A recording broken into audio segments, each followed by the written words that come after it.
హల్లెలూయా. శ్రమ లేకపోతే పరలోకం లేదు, శ్రమ లేకపోతే పరలోక రాజ్యములో కిరీటం లేదు. అందుకే శ్రమలో ఆనందించాలి.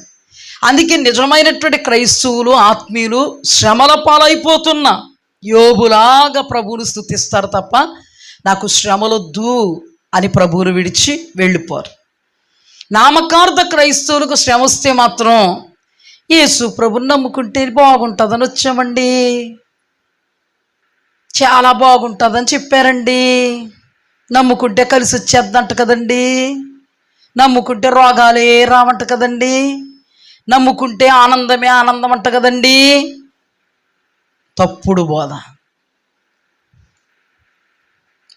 దేవుని దగ్గరికి వస్తే ఖచ్చితంగా శ్రమలు వస్తాయి.